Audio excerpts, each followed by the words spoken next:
This is Mark Golding, President of the People's National Party and Leader of the Opposition. I was born in Jamaica. I grew in Jamaica. I have only ever worked in Jamaica, and I'm not leaving Jamaica, land we love.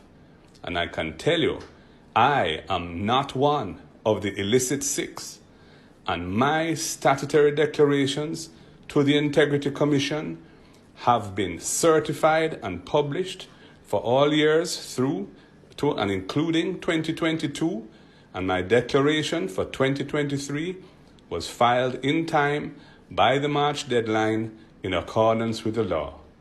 God bless you all.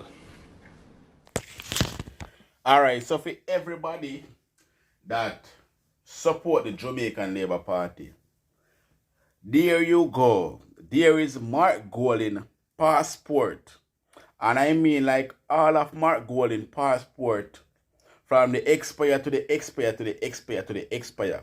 So all I want to, we don't know mouth I put on Mark Golding because I don't realize that Mark Golding is not a chicken as you know they think. Listen, Mark Golding is here to stay. So I'm sorry for honor labor right that are fighting against Mark Golding. Mark Golding is a man with integrity.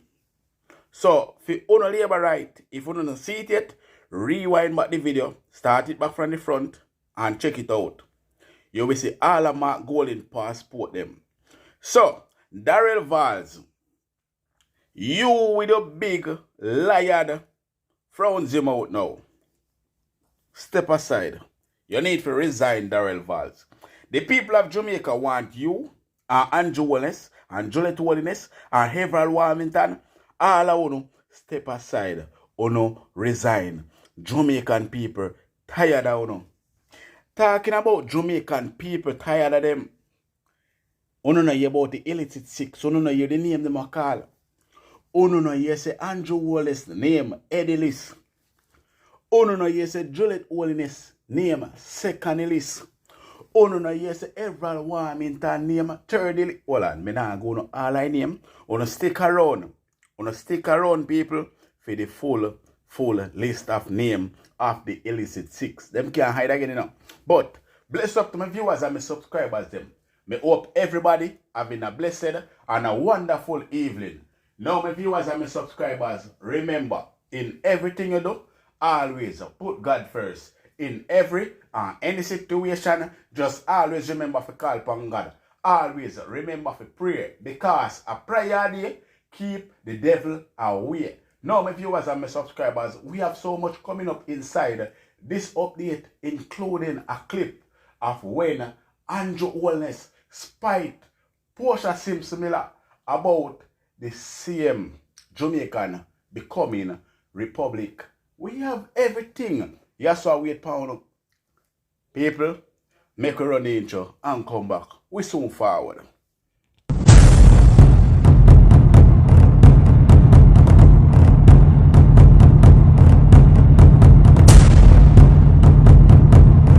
So welcome back to my viewers and my subscribers them. Big up to all of my viewers, big up to all of my subscribers them. We continually support the channel and I help the channel to grow. Now, remember to leave a like on this video. Remember, give this video a thumbs up. Also, if you are new viewers first time on my channel, then please subscribe to my channel and turn on the post notification bell. So whenever we drop new content, you will be first to be notified. Share the content with a friend, a family, a loved one. Share it on your social media platform.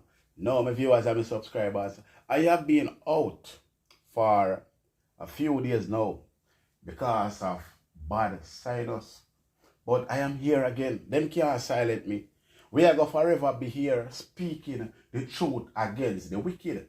You understand? Speaking about the wicked. People, who did know say when Portia Simpson-Miller was Prime Minister and they were going to become Republican, and Holness was the one that stopped the process.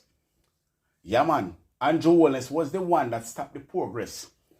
Now, him want to put all of the blame on the PNP and Mark Golding and make it look like PNP never did want Jamaica to become republic. When he was the one that stopped it. He was the one. So people, may not even talk too hard. Listen to this. You know, so the man used the letter.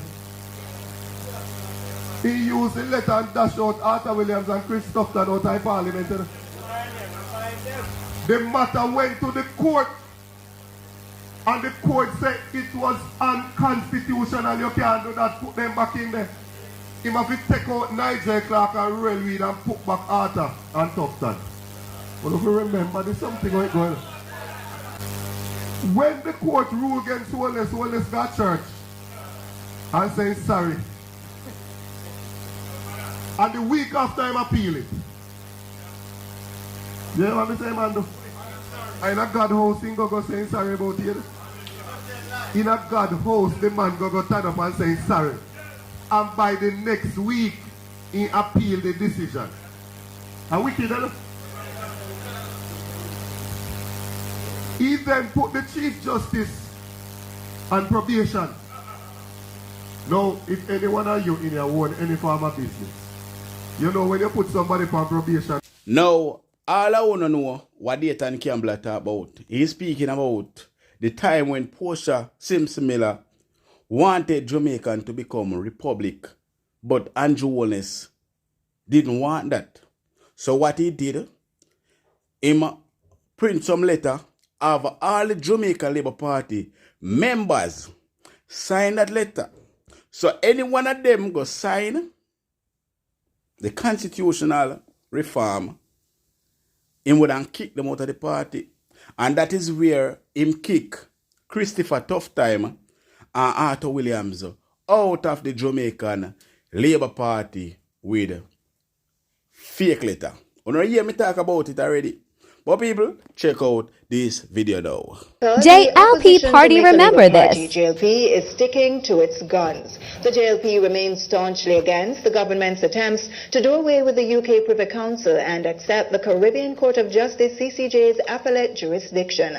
Opposition leader Andrew Holness made it clear in Parliament on Tuesday that his party will not support the 3 bills brought before the House in support of the CCJ. He argues that the Caribbean Court isn't a priority at this time. The CCJ is not a priority at this time. Mr. Speaker, we have presented solid arguments on this side. Arguments that are rooted in reason. Arguments that are incontrovertible. That side has not contradicted anything that we have said here. We have presented to you, Mr. Speaker, the facts, which is why, Mr. Speaker, we on this side will not support the 3 bills brought here. The government contends that acceding to the Caribbean Court of Justice is another step in fulfilling Jamaica's political independence. But Holness believes the government should redirect its attention to economic stability. The opposition claims that CCJ debate is a distraction.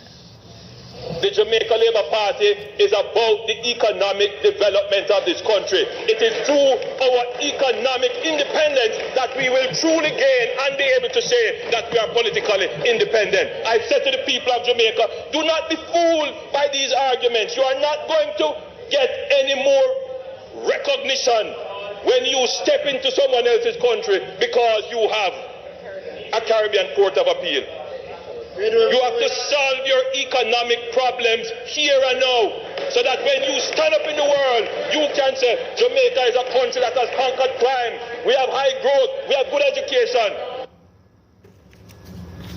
That is how you're going to be measured and respected as a politically independent country, when you don't have to look to other countries for loans and for aid. Meanwhile, in countering, Prime Minister Portia Simpson Miller says the JLP's stance on the CCJ has been inconsistent. She's urging bipartisan support on the bills.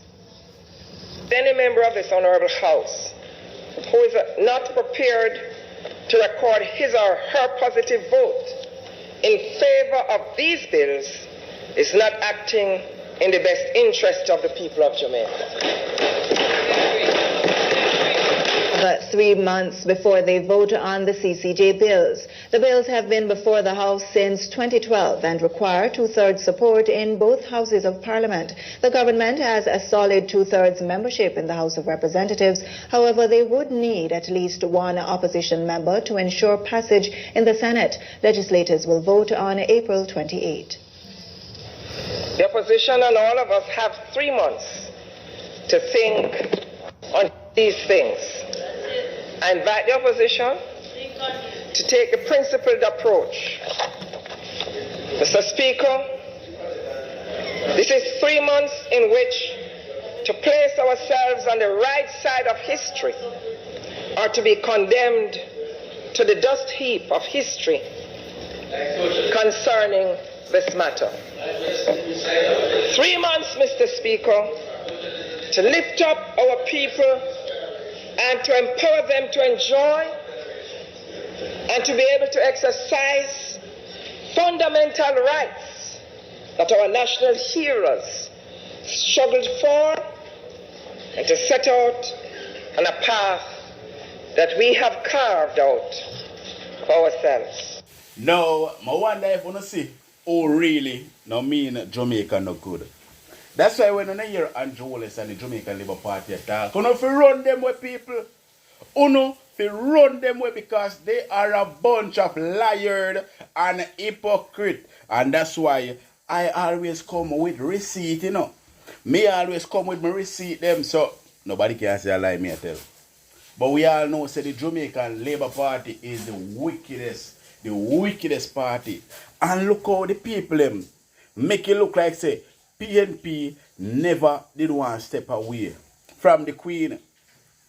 The problem is that Holness do not want to step away from the Privy Council. From back then until now, the Jamaican Labour Party never want Jamaica to step away from the Privy Council. Them now want Jamaican people can be able to benefit from them own Caribbean Court of Justice. Why we have to go we are England when poor people cannot find money to go over there? Why? But because the Jamaican Labour Party is for the rich. Them no want the poor man have no opportunity to justice. And it is not just today. It is not just last week. It is from way back then. The wickedest set of people them. And we all know, say, Holness is one of the wickedest thing ever what Jamaica. Him hate poor people with a passion. Him hate the Jamaican people with a passion. And you have some idiot. We are run up and down the shower back at this man. Them fi make him resign. Speaking about resign, Holness, are you not one of the illicit 6? Are you not one of the 6 criminals that are there sitting down in Parliament stealing taxpayers' money? Is it that your wife is not one of the illicit 6 that are sitting there in Parliament eating taxpayers' money?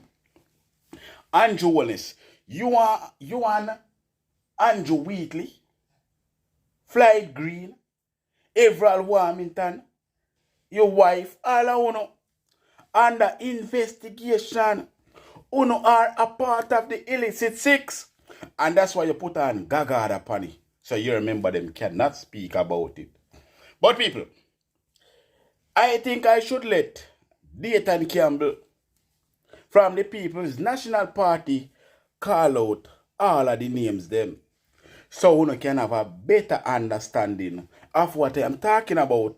And you can see it say, it is not me who said it, but one of the opposition spokesperson, somebody from the opposition, name out the 6 criminals that are there in Parliament. That's more and Darrell Vaz knows the Labour right talk to it to them. As a matter of fact, Darrell, for sure it's a Labour right talk to me. A Labour right called me this morning and said, I go down a Brace River, I must dig up Holness, Juliet Holness, Andrew Wheatley, Everald Warmington, Bobby Montague, and Floyd Green. Instead of 6 names, we must interpret what we want from that.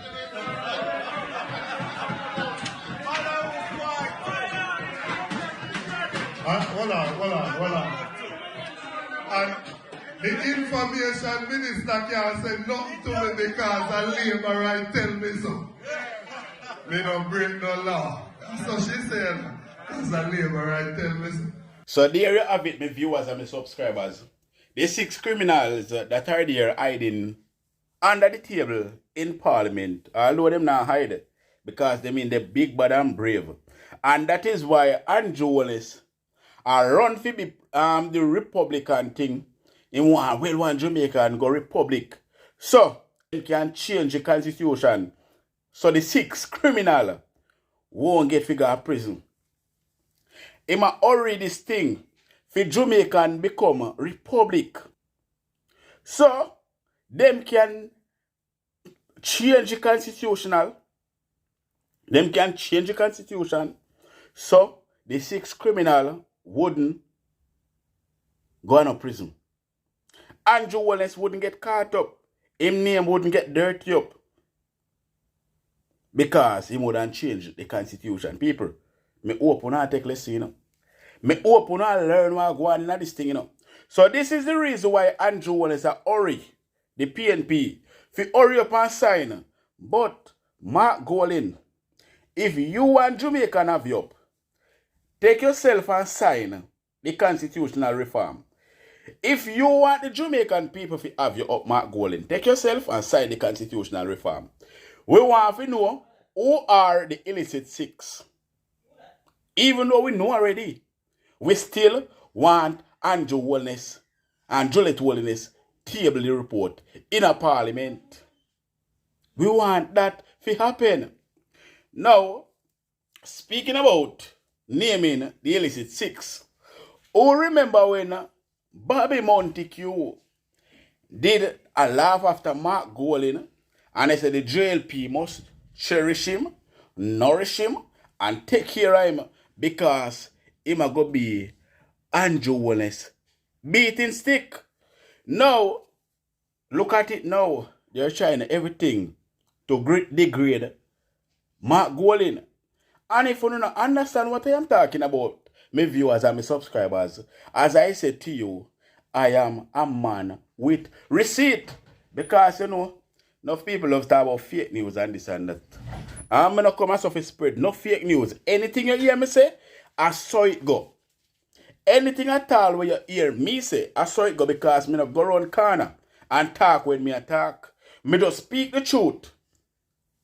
Me just speak the truth because them say, speak the truth or forever hold a peace. So me always speak the truth. Now, check out this video, people. And then give us a nice man. I like him. I like him very much. That man is going to be the Jamaica Labour Party's greatest asset in our history. And therefore, we must protect him. We must keep him safe. We mustn't criticize him because I want bro God to get 2 good election victory out of him. Bobby Montague got up in Parliament at the Labour Right Conference and said Mark Golding is an asset to the Labour Party. A few years ago with the Motorhead herself.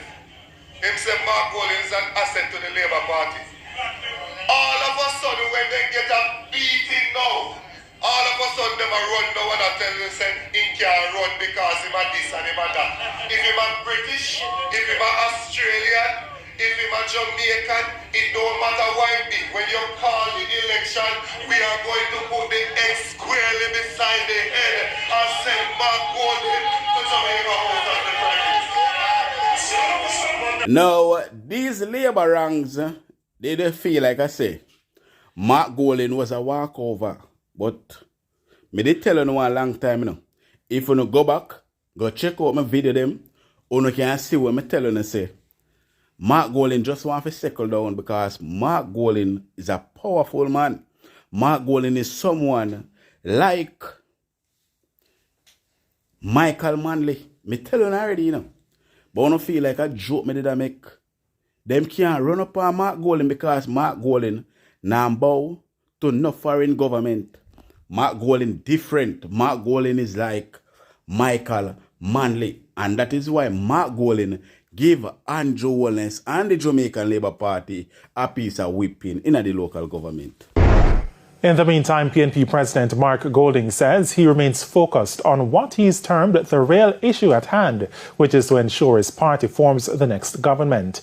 Speaking in Gale St. Mary on Sunday, Mr. Golding explained that all signs are indicating that the PNP will take over Western St. Mary from the JLP in the next general elections.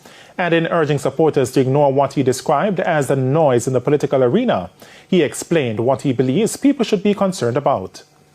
The country needs leadership with integrity. The country needs leadership that the people can have trust and confidence in. We need a prime minister whose integrity commission statutory declarations can be certified and published in accordance with law. We have not put any ban or gag order on any of our MPs or senators talking about integrity commission issues. In going further, Mr. Golding pointed to the issues within the education system. Too much youth going through primary school, leaving primary school, can't read and write, can't do basic arithmetic. We have to fix that. Now, people, all I can say to you all, do not be fooled by the Jamaican Liard Party. Do not be fooled by Andrew Holness and his 49 criminals. Do not be fooled by the voice of those people, because those people can never be loyal to the Jamaican people, and they will never be loyal to the Jamaican people because them cannot even speak the truth to themselves. Them lie to all themselves. So how can they be loyal to themselves? It's a bunch of liars, them people. And that is why we, the Jamaican people, are now standing on our feet, and we're not going to take any more bull crap from Andrew Holness and his 49 thieves that are sitting there in Parliament stealing taxpayers' money. Them a get better off in a life and poor people a get worse. Are the worst government me ever see from the day I was born until now. And that is Andrew Holness, one of the wickedest man alive. So people, do not be fooled by these people. Me hope say the clippings them when we play for no inside of this video, they are enough to prove to you guys that these people are liar, criminal, and thief. They cannot be trusted. So let me leave you all with this video right here. I watched an assault on democracy take place in our parliament. I ought not to have been surprised, because this government is always in a fight with the Constitution. Indeed, the tendency manifested itself from Andrew Holness was leader of the opposition when he sought to utilize pre-signed, undated letters of resignation to remove 2 of his senators. Of course, as you all know, he was the first prime minister to consider placing a chief justice on probation, thereby revealing that he does not understand how our parliamentary system is established and the critical decision to have the separation of powers embedded in our parliamentary procedure and in our constitution. And I could go on and on. The leader of the party has already referenced the states of emergency and the way in which it has been abused by the government, who has chosen to use it as a crime-fighting tool. But yesterday, Section 96(1) of the Constitution, this supreme law, this Constitution which when we are sworn into Parliament we all swear to uphold, that was not demonstrated in the Parliament. You see, under Section 96(1), the section which was amended yesterday, when the extension of the tenure of the DPP is being considered, the Governor General, on the recommendation of the Prime Minister, has to consult with the Leader of the Opposition. And it is after that consultation, which must be done before the DPP reaches the age of 60, after that consultation, the extension is granted. So historically, in 2020, the Director of Public Prosecutions turned 60, and quite appropriately, she applied for an extension. She applied for an extension of 5 years, and after the requisite consultation, an extension of 3 years was granted. Now, yesterday, the Minister of Justice, in a very scant address to the opening remark to the Parliament, explained to the country that this amendment was being brought to the Parliament because of an amendment to the Pensions Act of 2017. He tried to assume responsibility for this amendment, saying that it was intended really that the Ministry of Finance would do it, and seemed to have said that it was because of his diligence why he was bringing it to Parliament himself. But I say this: if you are the Minister of Justice, you have a greater responsibility than any other member of Parliament or member of Cabinet to lead by example in the way that you do matters, the way that you bring these matters to the Parliament. The opposition was not consulted on this matter. The opposition was not notified except a few hours prior to the convening of Parliament. And in this way, the Minister of Justice and the government demonstrated a level of authoritarian arrogance, which we have come to see as a part of their modus operandi and a reflection of how they see their role as against the people of this country. More and more, you hear about mandatory sentencing, mandatory wills, mandatory DNA.